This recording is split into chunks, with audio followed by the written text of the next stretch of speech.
사도행전 20장 25절로부터 마지막 절까지 우리 다 같이 봉독하도록 하겠습니다. 보라, 내가 여러분 중에 왕래하며 하나님의 나라를 전파하였으나 이제는 여러분이 다 내 얼굴을 다시 보지 못할 줄 아노라. 그러므로 오늘 여러분에게 증언하거니와 모든 사람의 피에 대하여 내가 깨끗하니 이는 내가 꺼리지 않고 하나님의 뜻을 다 여러분에게 전하였음이라. 여러분은 자기를 위하여 또는 온 양떼를 위하여 삼가라. 성령이 그들 가운데 여러분을 감독자로 삼고 하나님이 자기 피로 사신 교회를 보살피게 하셨느니라. 내가 떠난 후에 사나운 이리가 여러분에게 들어와서 그 양떼를 아끼지 아니하며 또한 여러분 중에서도 제자들을 끌어 자기를 따르게 하려고 어그러진 말을 하는 사람들이 일어날 줄을 내가 아노라. 그러므로 여러분이 일깨어 내가 3년이나 밤낮 쉬지 않고 눈물로 각 사람을 훈계하던 것을 기억하라. 지금 내가 여러분을 주와 및 그 은혜의 말씀에 부탁하노니 그 말씀이 여러분을 능히 든든히 세우사 거룩하게 하심을 입은 모든 자 가운데 기업이 있게 하시리라. 내가 아무의 은이나 금이나 의복을 탐하지 아니하였고 여러분이 아는 바와 같이 이 손으로 나와 내 동행들이 쓰는 것을 충당하여 범사에 여러분에게 모범을 보여준 바와 같이 수고하여 약한 사람들을 돕고 또 주 예수께서 친히 말씀하신 바 주는 것이 받는 것보다 복이 있다 하심을 기억하여야 할지니라. 이 말을 한 후 무릎을 꿇고 그 모든 사람들과 함께 기도하니 다 크게 울며 바울의 목을 안고 입을 맞추고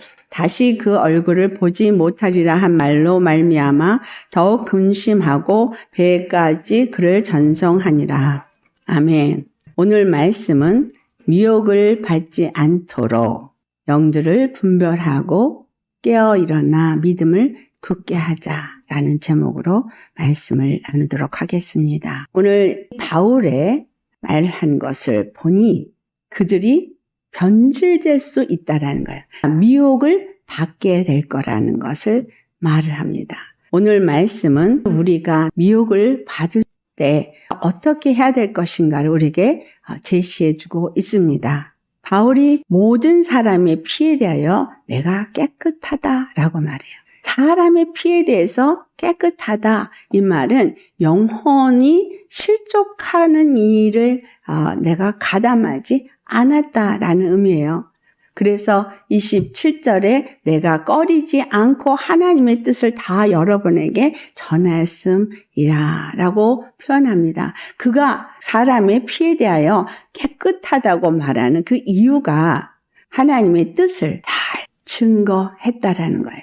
다시 말하면 영혼들이 구원을 받을 수 있도록 열심으로 주님의 말씀을 전했고 주님의 뜻을 그들에게 알게 하였다라는 겁니다. 우리가 오늘 주님의 말씀을 듣게 하시는 이유는 하나님의 그 뜻을 깨달아 알게 하려는 데 의도가 있습니다. 하나님의 뜻이 무엇이냐? 우리 주 예수 그리스도를 믿는 모든 사람들이 다 영생에 이르게 하는 것. 이것이 하나님의 뜻이고 또 거룩함을 입게 되는 것이 하나님의 뜻입니다. 그 뜻을 위해서 그는 열심으로 복음을 전하였고 그 복음을 전하는 일에는 자기 생명조차 좀 더 귀한 것으로 여기지 아니했다고 24절에 말했습니다. 이 말씀 속에서 무엇을 깨달아야 되겠어요? 나는 사람들의 피에 내 손이 깨끗한가? 라는 걸 먼저 생각해 보아야겠습니다. 말씀을 전하는 자나 아니면 영혼들을 제자를 삼는 일을 한다고 하는 모든 사람들에게 주는 경각심입니다. 나는 영혼을 실족하게 하는 일에 쓰임을 받지 않았는가를 돌아보는 거예요. 내 말, 내 행동에 따라서 영혼이 구원을 받지 못하도록 실족할 수 있다는 거예요. 시험이 들어서 교회를 떠나는 일들이 나옵니다. 교회에서 시험이 든 사람들이 다시는 교회에 가지 않는 경우도 있어요. 영혼이 구원에 참여하도록 예수님이 십자가에 피를 흘리셨는데 말씀을 준다고 하고 말씀을 가리킨다고 하고 주님의 뜻을 이루겠다고 신앙생활을 하는 자들이 영혼을 실족하게 함으로 인해서 영혼의 핏값을 하나님이 찾는다라는 거예요. 에스겔에게 했던 말씀이 그를 파수꾼으로 세우면서 무슨 말씀을 했습니까? 너가 만약에 영혼에게 말씀을 전하지 않음으로 인해서 악에서 멸망하게 된다면 그 핏값을 너에게 찾겠다라는 말씀을 합니다. 우리가 예수님의 은혜를 받았으면 우리에게 어떤 사명이 있는 거예요? 예수 그리스도의 십자가의 은혜가 어떠한 것인지, 하나님의 사랑이 어떠한 것인지를 안다면 다른 영혼이 구원을 받도록 해야지, 영혼이 실족하도록 시험 들게 하는 일에 쓰임을 받으면 안 된다는 거예요. 우리 자신을 돌아보면서 내 말이나 내 행동이나 내 어떤 것으로 인해서 다른 영혼이 피를 흘려서 멸망에 이르게 했다면 지금이라도 빨리 회개해야 된다는 거예요. 바울은 다른 영혼의 피를 흘리게 하는 일을 그가 하지 않았기 때문에 꺼리낌이 없다. 하나님의 뜻을 전하는 일에 목숨도 아끼지 않고 쓰임을 받았기 때문이라는 거예요. 28절부터 두 번째, 그가 장로들에게 하는 말이 너 자신을 위하여 온 양떼를 위하여 삼가라. 여기서 삼가라는 것은 영혼의 피를 흘리는 그러한 일에서부터 너 자신을 삼가라. 온전히 예수 그리스도 안에 십자가에 못 박은 믿음의 사람이 되라라는 거예요. 너 자신의 구원을 위하여 온 양떼를 위하여 너 자신을 죽고 온전한 믿음 안에 서라라는 거예요. 그리고 성령이 그들 가운데 너희들을 감독자로 삼았다는 거예요. 하나님이 자기 피로 사신 교회를 보살피도록 감독자로 삼으셨다라는 거예요. 영혼들은 구원에 이르게 하기 위해서 예수님의 핏값을 주고 산 영혼이기 때문에 영혼을 실족하게 할 때는 그 핏값을 너에게 찾을 것이기 때문에 너는 너 자신과 온 양떼를 위하여서 삼가라는 거예요. 내 영혼의 구원뿐만 아니라 영혼들의 구원을 위해서 영혼들의 피를 흘리지 않도록 삼가라는 거예요. 만약에 한 영혼이라도 잃어버리고 구원에 이르지 못한다면 영혼의 피값을 내가 너에게 찾게 되기 때문이라는 거예요. 세 번째, 무엇을 말하느냐 하면 29절로부터 바울이 떠난 후에 곧 사나운 이리가 그들 가운데 들어온다는 거예요. 사나운 이리가 어디서 찾아서 들어온다는 얘기예요? 아니죠. 거짓 영, 더러운 영, 사단의 영, 이것이 들어온다는 거예요. 그들 가운데 들어와서 그 양떼를 아끼지 않게끔 할 거라는 거예요. 교회에 어떤 영혼이 들어와서 그 영혼에 의해서 해치는 일을 할 수도 있고 영혼을 실족하게 하는 일도 있을 수 있지만 있는 사람들 중에 그렇게 실족시키고 영혼을 구원에 이르지 못하도록 하는 일도 있다 이 말이에요. 바울이 지금 예언하고 있는 거예요. 아끼지 않냐고 양떼들을 죽게 만든 일이 있을 거라는 거예요. 또한 여러분 중에서도 제자들을 끌어 자기를 따르게 하려고 어그러진 말을 하는 사람들이 일어날 줄을 내가 아노라. 바울이 예수 그리스도만을 주로 섬기고 예수님이 가신 길을 따라가도록 가르쳤는데 3년 동안을 그들에게 두란노 서원을 만들고 거기서 열심으로 가르쳐서 예수님을 따라가는 제자를 만들었는데 교회 장로들 중에서 교회 지도자들 중에서 악한 영에 의해서 미혹을 받아서 무슨 일을 한다는 거예요? 어그러진 말, 삐뚤어진 말, 옳지 않은 말, 진리가 아닌 말로 자기 사람을 만들려고 해서 교회에서 분리되게 하고 당을 짓게 하는, 그리고 믿음의 길을 가는 것을 막는 그와 같은 일들이 일어날 것이라는 거예요. 그렇기 때문에 일어나라 라고 말해요. 내가 3년이나 밤낮 쉬지 않고 눈물로 각 사람에게 훈계한 것을 기억하라는 거예요. 바울이 그들에게 가르친 말들을 기억하라는 거예요. 이 장로들에게 미혹이 있다라는 거예요. 우리 각 사람에게 미혹이 있다라는 거예요. 이 미혹을 하나님이 허락하신다는 거예요. 그러면 바울이 있는 동안은 미혹이 없는 거죠. 바울이 떠나자마자 미혹이 곧 찾아온다는 거예요. 예수 그리스도 안에서 주님의 말씀을 듣고 그 말씀을 늘 묵상하며 늘 기도의 삶을 살면 디모데전서 4장 5절에 말씀과 기도로 거룩해진다고 한 것처럼 그 말씀이 내 생각과 내 마음을 지배하고 말씀이 내 삶에서 무엇을 따라가야 되고 어떤 길을 선택해야 될지 그 모든 것을 가이드를 주기 때문에 실족함이 없이 잘 그 길을 가겠지만 그러나 말씀과 기도의 삶을 살지 않을 때는 사나운 일이 악한 영이 찾아온다는 거예요. 그 악한 영이 내 생각을 치고 들어오고 내 마음을 흔들어내고 믿음에서 떠나게 만든다는 거예요. 그래서 바울이 부탁을 하는 거예요. 주와 및 그 은혜의 말씀으로 그들에게 부탁한다는 거예요. 예수 그리스도의 십자가의 도의 말씀이 그들을 능히 든든하게 세우고 또 거룩하게 함을 입는 기업을 얻을 수 있기 때문에 영적으로 깨어 일어나라라는 거예요. 그리고 마지막으로 말하기를 내가 영혼들을 섬길 때 너희들을 섬길 때 어떤 은이나 금이나 의복을 탐하는 자기 육체의 탐욕으로 너희들 가운데 있지 않았고 너에게 본을 보였으며 하나님께 받은 은혜 때문에 수고하고 약한 자들을 섬기면서 그들을 세우는 일에 얼마만큼 열심을 내었는지를 너희들이 알지 않느냐?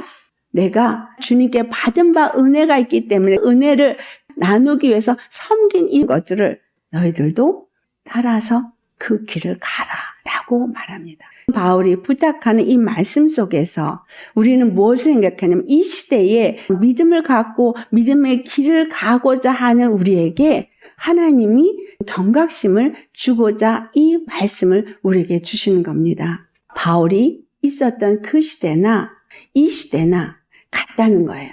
요한일서 4장 1절에서 3절 말씀.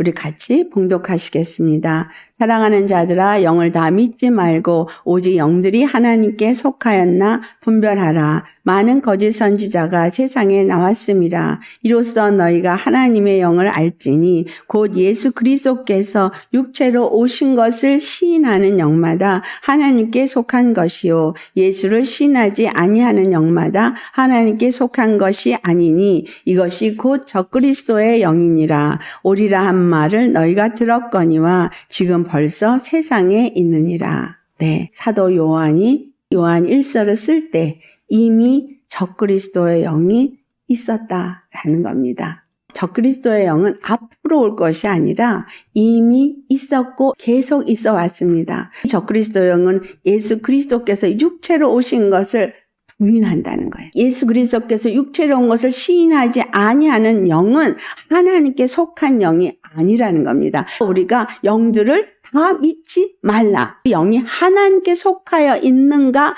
잘 분별해야 되는 거예요. 거짓 선지자가 세상에 이미 나와 있기 때문입니다. 사나운 1위가 거짓 선지자 다른 복음을 전하는 자들을 말하고 있습니다.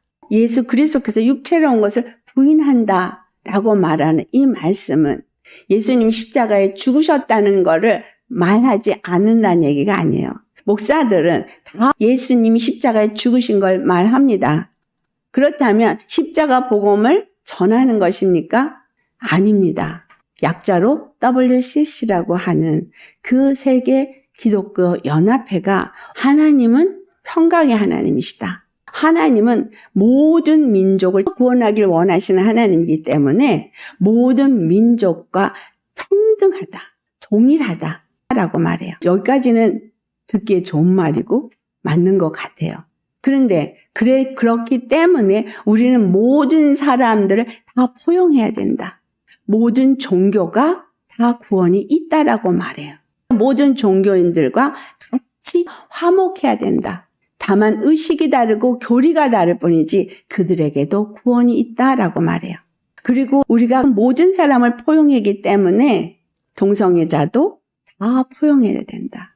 그들은 잘못된 것이 아니라 그들은 우리와 다른 것이다.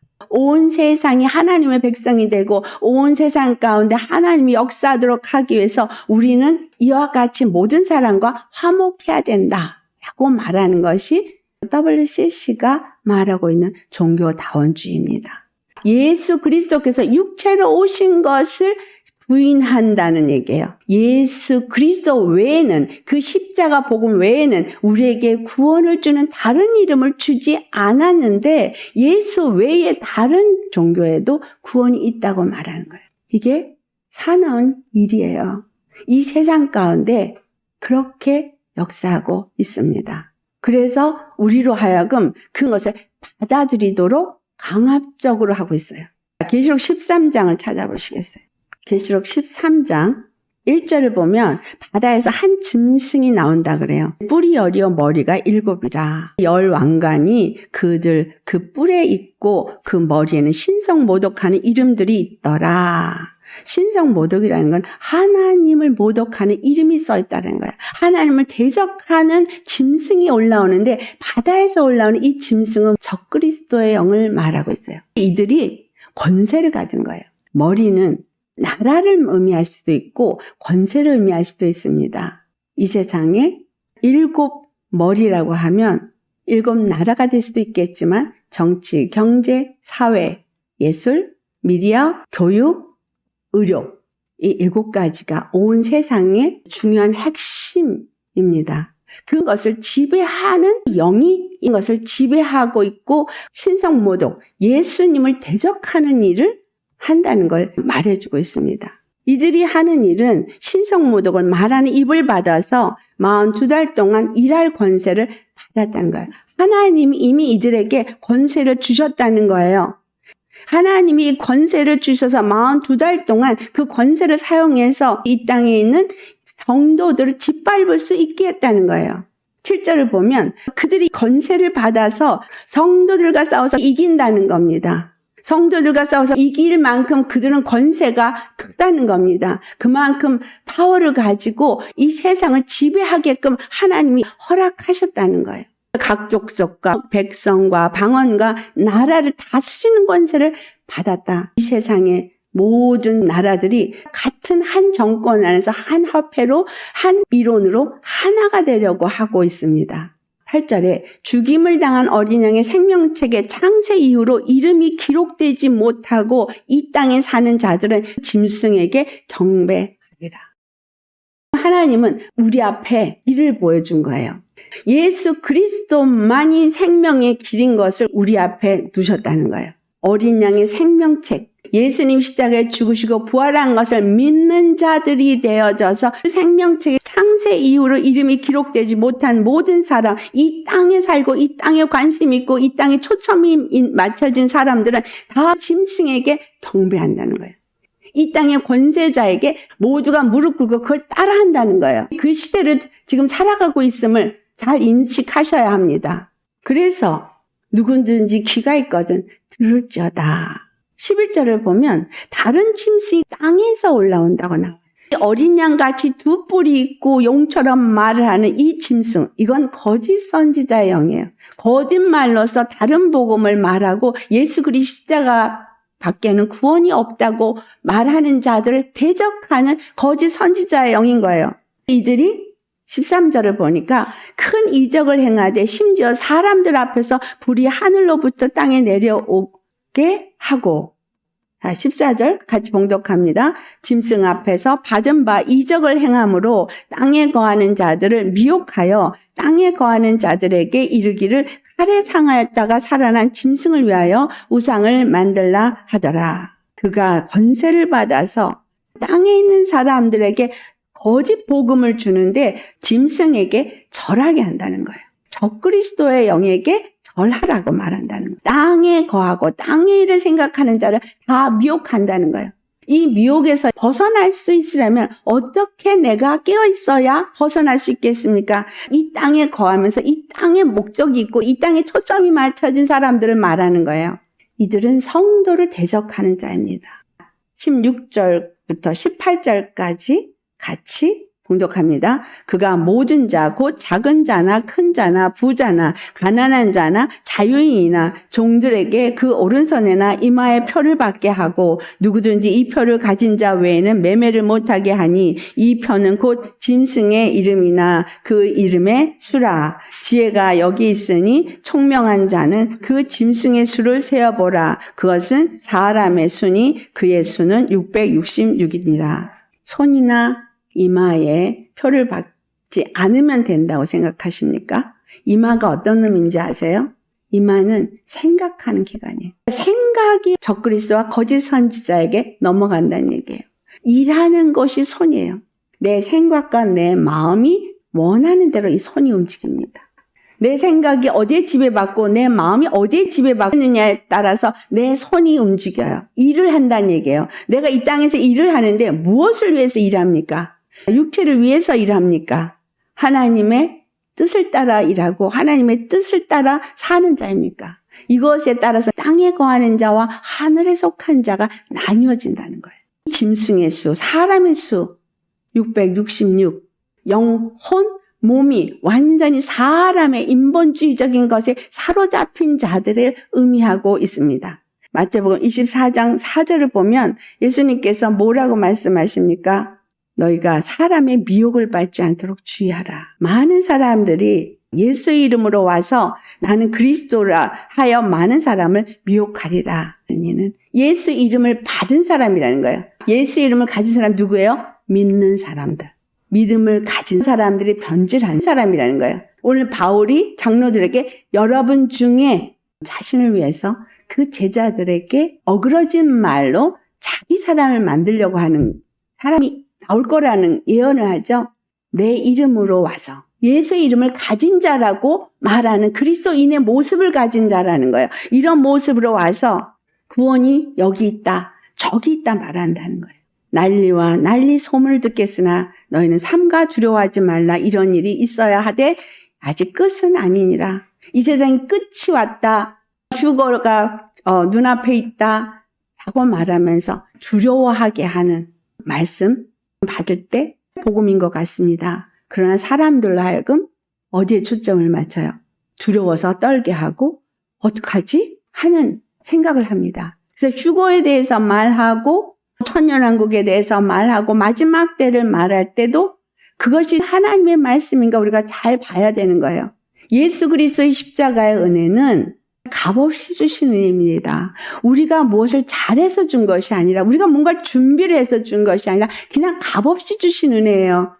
그 사랑은 변함없는 사랑이에요. 우리가 죄 가운데 있어도 무조건 사랑하신 사랑인 거예요. 하나님 우리에게 원하는 건 무엇이냐 하면 그 십자가에 죽으신 예수님의 그 은혜를 알고 그분만이 나의 구원이고 그분만이 나의 주가 되심을 알고 그분을 주로 섬기는 믿음의 삶을 살기를 원하는 것입니다. 내가 오늘도 내일도 예수님을 믿는 사람으로서 흔들리지 않고 그 믿음을 가지고 산다면 내일 종말이 와도 걱정할 필요가 없죠. 휴거에 참여하기 위해서 어떻게 해야 될지 어떤 방법론을 찾는다면 그것은 이미 미혹된 거예요. 주님이 우리에게 영생을 주시도록 주신 복음은 예수 그리스도의 십자가 복음 하나뿐입니다. 이 십자가 복음이 우리에게 요구하는 건 육에 대해서 죽고 예수님 안에서 믿는 믿음으로 그 생명을 누리면서 사는 의의 삶을 살기를 원하는 거예요. 그 사랑을 매일매일 인식하고 그 사랑에 감사하면서 그 사랑을 누리면서 그 사랑을 나누는 사람. 오늘 장로들에게 부탁하는 바울의 메시지도 마찬가지입니다. 너 자신과 또 이 양무리들, 양떼들을 위해서 일깨워라. 조심해라. 미혹을 받지 않도록 조심해라. 네 안에서 인정받고 싶고 높아져서 그들을 지배하는 자가 되고 싶으냐? 조심해라. 이 말이거든요. 많은 교회 목사님들이 하나님으로 받은 권위를 받았다는 권위주의가 팽배해요. 특히 한국 교회는 그게 심합니다. 그래서 성도들 위에 군림하면서 성도를 다스리려고 해요. 바울을 통해서 우리에게 말한 것은 섬기는 자가 되라는 걸 말해요. 양무리들 중에서 너희들을 예수님의 핏값으로 단 영혼들을 감독하는 자로 세우셨다는 거예요. 예수님의 피값으로 산 영혼들을 감독자로 세웠다는 얘기는 그들을 컨트롤하는 감독자가 되라는 얘기가 아니라 그들이 영생에 이르도록 양무리를 인도하는 자로 세우셨다는 거예요. 예수님이 우리의 참 목자, 선한 목자라면 예수님의 말씀을 받아서 양무리들을 구원으로 인도할 수 있는 주님을 돕는 작은 목자로 삼았다는 얘기예요. 예수님을 믿는다면, 은혜를 안다면 바울이 한 얘기가 뭐예요? 내가 하나님께 받은 것보다 주는 게 더 복되다. 주님께 받은 바 그 은혜가 어떠한지, 그 사랑이 어떠한지를 내가 알아서 그 사랑을 내가 나누는 자가 되었으니 내가 복되다 이 말입니다. 십자가를 통해서 내가 받은 바 은혜와 사랑이 얼마나 큰지를 알고 계십니까? 누리고 계십니까? 그래서 그 사랑과 은혜를 다른 사람에게 자랑하고 계십니까? 나누고 계십니까? 내 옆에 있는 그 영혼의 피값을 나에게 찾을 때 내 손이 깨끗합니다 하도록 그에게 십자가 복음을 전하는 자의 삶을 살고 있느냐라는 거예요. 십자가의 은혜와 사랑이 얼만큼 크고 중요하고 가치 있는지를 내가 모르니까 누리지도 못하고 전하지도 못하는 거예요. 전할 상황이 되지 못하고 그들이 받을 상황이 되지 못하면 저에게 줄 수 있는 내가 되기를 원하고 줄 수 있는 상황을 만들어 주시도록 눈물로 하나님 앞에 기도한다는 거예요. 바울이 뭐라 했어요? 눈물로 내가 너희들에게 이것을 가르쳤다라고 말해요. 말씀을 그냥 던져버리는 게 아니에요. 던져서 받든지 말든지가 아니에요. 그들을 사나운 일과 물로 뜯고 죽이고 그를 끌고 가고 있기 때문에 그 영혼을 구원하기 위해서 내가 얼마만큼 예수님 앞에 간절히 구하고 있느냐라는 거예요. 세상으로부터 미혹을 받고 있는 거예요. 자기 안에 들어온 자기 생각에 그 영의 미혹을 받고 있는 거예요. 미혹을 받아서 그들이 지금 사망으로 끌려가고 있는 거예요. 그 영혼들을 위해서 얼만큼 간절한 사랑으로 기도하고 있느냐라는 거죠. 얼만큼 그들이 돌아와서 예수님의 그 은혜와 사랑을 받도록 외치는 자냐라는 거예요. 다시 한번 여러분한테 간곡하게 말합니다. 이 땅에는 미혹의 역사가 넘쳐납니다.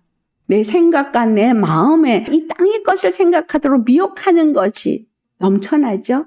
마태복음 24장 24절 거짓 그리스도와 거짓 선지자들이 일어나서 큰 표적과 기사를 보여 할 수만 있으면 택한 자들도 미혹하리라. 그러니까 택함을 받아서 예수님을 믿는 자일지라도 미혹을 받는다는 얘기가 큰 이적과 표적을 보여서 이들이 참 하나님의 사람인 것처럼 한다는 얘기예요. 고린도후서 11장 12절로부터 15절까지 같이 봉독하시겠습니다. 나는 내가 해온 그대로 앞으로도 하리니 기회를 찾는 자들이 그 자랑하는 일로 우리와 같이 인정받으려는 그 기회를 끊으려 함이라. 그런 사람들은 거짓 사도요 속이는 일꾼이니 자기를 그리스도의 사도로 가장하는 자들이니라. 이것은 이상한 일이 아니니라. 사단도 자기를 광명의 천사로 가장하나니 그러므로 사단의 일꾼들도 자기를 의의 일꾼으로 가장하는 것이 또한 대단한 일이 아니니라. 그들의 마지막은 그 행위대로 되리라. 네, 사단도 자기를 광명의 천사로 가장하고 하와를 미혹했어요. 이 거짓 사도들도 속이는 일꾼으로서 그러니까 그리스도의 사도인 것처럼 가장해서 미혹한다는 얘기예요. 의의 일꾼처럼 가장해서 미혹한다는 얘기입니다. 미혹을 받지 않으려면 어떻게 할까요? 사도 바울이 이 장로들에게 부탁하는 이유가 무엇입니까? 미혹을 받지 말라고 부탁하는 거예요. 또 내가 가르쳐놓은 저 제자들도 미혹을 받지 않도록 잘 관리해달라고 부탁하는 겁니다. 미혹을 받지 않으려면 영적으로 깨어 일어나야 돼요. 말씀을 받지 못하면 주님의 영으로 인도함을 받지 못하면 분별할 수가 없어요. 성령이 우리에게 임하신 이유는 우리에게 진리가 무엇인지를 가르쳐주고 진리 가운데로 우리를 인도하기 위해서 성령이 예수 그리스도를 증거하기 위해서 오셨고 그 예수 그리스도를 증거하는 것이 오늘날 주의 종들이어야 되는데 이 주의 종들 다른 복음을 전한다는 거예요. 껍데기는 그럴싸한 복음을 말하는 것 같고 이 마지막 때를 말하는 것 같은데 과연 그것이 옳은지 그른지 여러분 분별하십니까? 겉으로는 의의 일꾼이고 겉으로는 그리스도의 사도인 것처럼 하는데 그가 거짓 사도인지 분별하십니까? 우리 사람의 힘으로는 분별할 수 없어요. 어떻게 분별할까요? 성령님이 나에게 임하셔서 영적인 분별력을 주셔야 분별합니다. 영의 일은 영의 일로만 분별할 수 있기 때문에.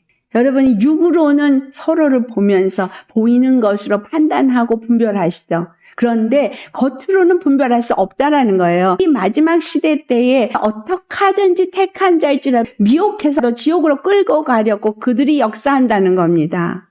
그렇기 때문에 영적으로 깨어있어서 영의 눈이 떠져서 영적으로 분별할 수 있어야 된다는 거예요. 영적으로 그들을 분별해야 거짓을 말하는 자인지 지옥으로 끌려가고 나를 미혹하는 자인지 분별해서 그들을 안 따라간다는 겁니다. 옆에 와서 친구처럼 나에게 유익을 주는 사람인 것처럼 미혹할 때 내가 분별하지 못하면 그 길을 따라간다는 거예요. 이 길이 나를 멸망으로 인도하는 길인지 이 길을 영생으로 인도하는 길인지를 분별하지 못하면 그 사람이 이끄는 길이 뭔가 좋아 보여서 가다가 미혹을 받아서 멸망한다는 거예요. 디모데서 6장 10절에는 또 돈을 사랑하면 일만하게 뿌리가 된다 그랬죠. 저들이 믿음에서 떠나 많은 미혹을 받아서 그것이 그들을 찌르고 고통을 주는 결과를 낳는다는 걸 또 말하고 있어요. 돈을 버는 일에 육체의 부귀 영화를 누린 일에 나의 귀를 자꾸 기울이게 해요. 돈을 사랑하면 일만하게 뿌리라 그랬거든요. 여러분, 주님이 돈을 주셔도 하나님의 일을 위해서 쓰임받지 않으면 그 돈은 나에게 악이에요. 하나님이 나에게 돈을 주셨어요. 물질을 주셨어요. 이 물질을 왜 주셔요? 이 땅 가운데서 먹고 살고 부귀영화를 누리고 평안하라고 준 것이 아니라 주님의 나라를 위해서 쓰라고 주신 거예요. 이 물질을 쌓고자 할 때 이 물질을 왜 쌓고자 하는지 그 근본, 마음이 어디에 있느냐는 거죠. 말씀을 많이 알고자 할 그 근본이 어디에 있느냐는 거예요. 물질이든 아니면 말씀의 지식이든 아니면 영적인 은사이든 무엇을 위해서 추구하고 있느냐는 거예요. 하늘에 속한 사람은 하나님의 뜻을 이루고 나의 영혼의 구원과 예수 믿는 사람들이 구원을 받게 하기 위해서 이 모든 것들을 사용하고자 구하는 자가 되어야 되는 거죠. 또한 영적으로 이 시대에 반드시 기도하시면서 구해야 될 것은 영분별입니다. 사람을 외모로 절대 할 수가 없어요. 이 시대에 아주 요상한 사람들이 많거든요. 이 시대가 내 자녀들을 내어놓고 있고 이 시대에 내가 세상을 살고 있어요. 얼마만큼 기도해야 되겠습니까? 얼마만큼 깨어 있어야 하겠습니까? 이것이 얼마나 중요한지 바울이 간곡히 부탁했어요. 양떼들을 내가 말씀을 주고 가르쳤지만 저들이 믿음 안에서 끝까지 가서 구원을 받도록 자꾸 저들을 이끌어서 저들이 믿음의 길을 끝까지 미혹받지 않고 가도록 도와달라고 간절히 부탁하고 있어요. 예수님도 이는 우리를 못 뽑기 때문에 성령님을 보내줬어요. 왜 교회를 세우고 왜 지도자를 세웠습니까? 양무리들을 부탁한 거죠. 성령님이 오셔서 그들을 바른 길로 인도하라고 부탁한 거예요. 우리에게 왜 예수 이름을 주셨고 왜 성령을 보내주셨어요? 내 자녀들을 믿음으로 잘 양육하고 그들도 구원받게 하도록 나에게 자녀를 주신 분이 부탁하는 거예요. 내 주위에 미혹받아 잘못 가고 있는 영혼들을 부탁하고자 함이에요. 복음의 소식을 듣고서도 귀를 막고 듣고자 하지 않고 내 고집으로 고수하면서 가겠다면 어떡하겠어요? 누구도 막을 수 없습니다. 말씀은 주시지만 선택은 자유예요. 선택한 길로 가고 그 선택의 끝은 자기가 선택한 대로 하나님께서 각 사람의 행한 대로 예수님이 단 한 분 우리의 구원의 길이기 때문에 십자가에 죽으시고 부활하신 그것을 믿고 그 길을 따라서 예수님을 주로 섬기는 그 믿음이 굳건하게 세워져서 어떤 일이 있어도 어떤 환난이 있어도 흔들리지 않고 끝까지 가는 사람만 구원을 얻는다는 거예요. 미혹의 영이 역사를 하고 있어서 적그리스도 영과 거짓 선지자들의 영들이 이 세상에 깔려서 미혹하고 있어요. 기독교 안에서도 미혹하고 있어요.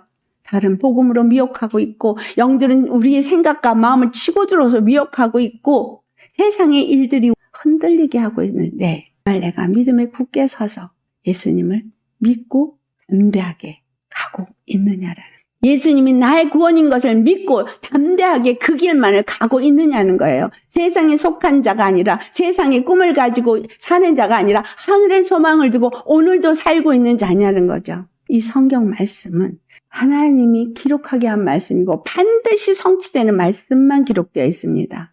사람이 여기 더하거나 빼지도 못하게 했어요. 여기 계시록 13장에 같이 봉독했죠? 땅에 속한 사람들. 거기에 예외가 없었어요. 모든 민족과 방언, 자유자든 종이든 다 짐승에게 무릎 꿇는다는 거예요. 그 권세 앞에 무릎 꿇고 666의 인을 받는다는 거예요. 거기서 견뎌낼 만큼 믿음이 없으면 결단코 영생에 이를 수 없습니다. 예수님을 내가 영접하고 믿음으로 굳건하게 사느냐 아니냐는 영원한 영생을 얻는 삶이냐 영원한 멸망을 얻는 삶이냐의 두 가지 기로예요. 아픔을 왜 하나님이 이 땅에 허락하셨어요? 그 고통이 얼마나 무서운지를 경험하게 한 거예요. 그런데 그것을 영원히 받는다고 생각해 보세요. 주님은 사랑이세요. 우리가 공멸에 처하기를 원치 않기 때문에 그 권세 아래 놓여서 고통하는 환난과 기근과 적신과 전염병을 겪게 하시는 거예요. 그것이 얼마나 두려움인지 고통인지를 이 땅 가운데서 맛보 이것이 영원하다면 어떻게 했느냐는 걸 가르쳐 주는 거예요. 그와 같은 고통을 당하고 싶지 않다면 내가 너희에게 준 단 하나의 길 십자가 복음을 믿는 믿음에 굳건하게 서라는 거예요. 그리고 영들을 분별해서 미혹받지 말라는 겁니다. 미혹받지 않으려면 영적 눈이 떠져야 돼요. 귀가 열려야 돼요. 귀가 막혀서 복음을 전해도 듣지 못하면 이 귀를 뚫어달라고 기도해야 돼요.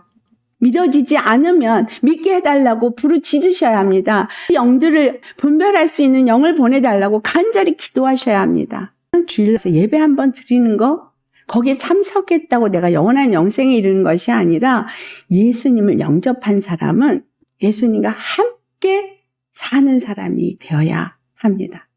믿음의 삶을 사는 사람이 되어야 합니다. 그 믿음은 시작했으면 끝까지 믿음의 길을 가야 돼요. 이 말을 데살로니가전서 5장 23절에 우리의 영과 혼과 몸이 예수 그리스도가 재림하시는 날까지 온전히 보존되어져야 한다라고 말하고 있습니다. 내 영도, 내 혼도, 내 육도 온전히 거룩함을 입으려면 생각도, 마음도, 입술의 말도, 모든 행위도 예수 그리스도를 믿는 믿음 안에 거하지 않으면 안 된다는 거예요. 예수님 그 피를 힘입은 자가 아니면 거룩함을 입은 자가 될 수 없기 때문에 온전한 그 피를 힘입은 믿음의 사람을 살아야 한다는 거죠. 거짓 선지자와 거짓 그리스도들이 일어나서 이 의의 사도처럼 그리스도의 사도처럼 변장을 해서 외모로는 분별이 안 된다는 거예요.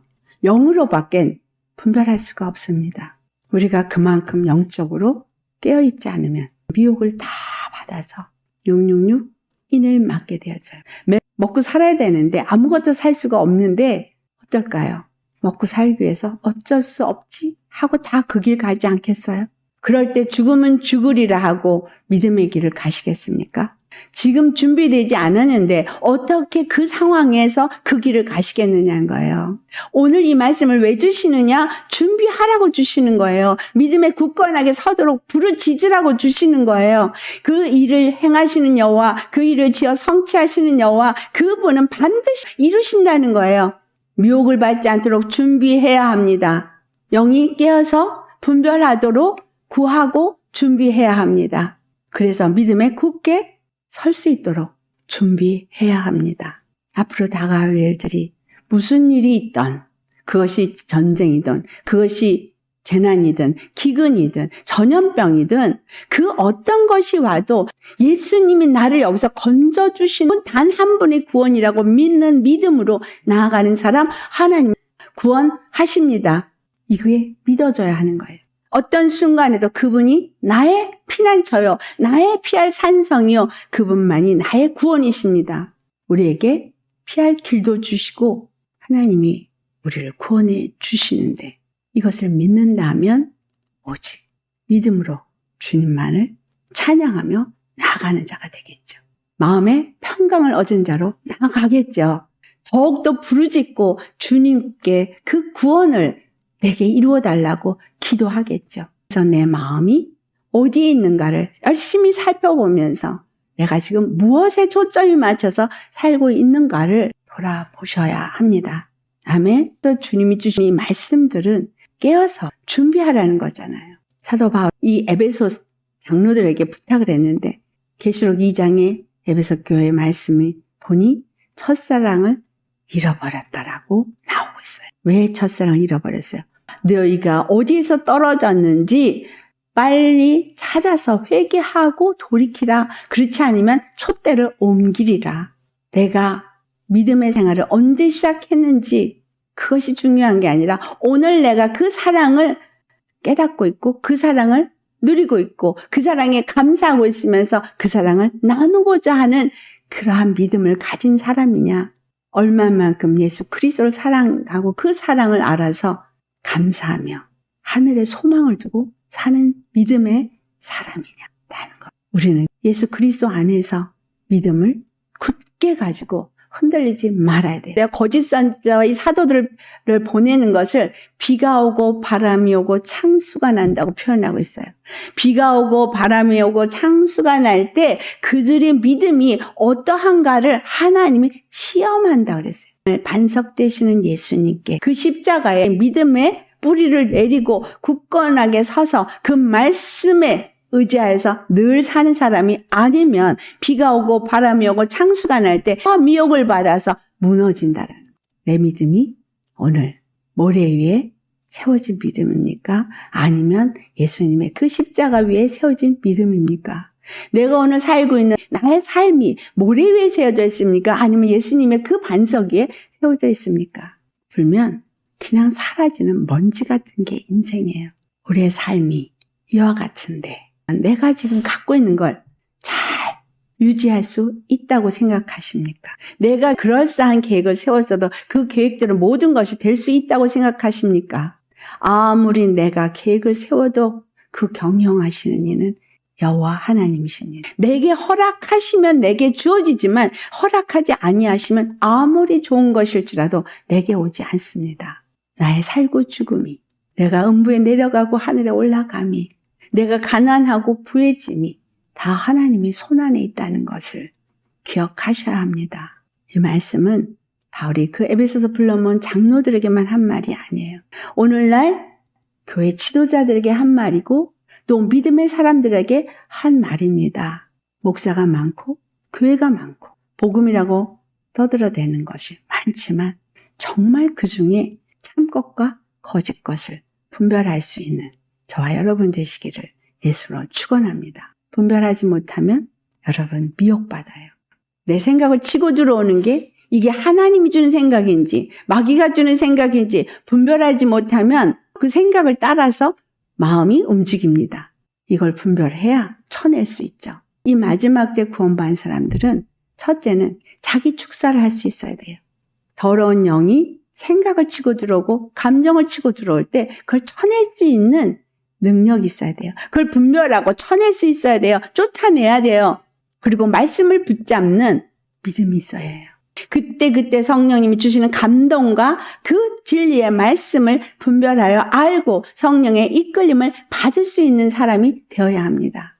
성령님의 인도하심을 따라 생각과 마음이 지배되어지고 그 뜻대로 믿음 안에서 사는 사람이 아니면 끝까지 이 믿음을 붙잡고 나아갈 수가 없습니다. 주님 앞에 구해야 될 것이 무엇인지 오늘 말씀하고 있는 겁니다. 성령님을 구하지 않으면 우리는 아무것도 할 수 없어요. 주님의 생명이 우리 안에 있지 않으면 아무것도 우리는 할 수 없습니다. 주님의 말씀이 생명의 말씀이니까 들을 길을 주시고 이 말씀이 내 생각과 마음을 지배하도록 말씀을 묵상하고 기도하면서 나아가는 자가 되셔야 한다라는 거예요. 많은 소문이 번성하고 있을 이때에 흔들리지 아니하고 참된 길을 가려면 말씀이 있어야 되고 성령님의 도심이 있어야 하기 때문에 기도 생활을 해야 합니다. 말씀과 기도로 더욱더 굳건한 믿음에 서서 모든 것을 넉넉히 이기고 구원의 하나님이 우리에게 주신 그 구원의 축복을 맛보시는 그리고 누리시고 그리고 나누시는 저와 여러분 되시기를 예수님의 이름으로 축원합니다. 아멘.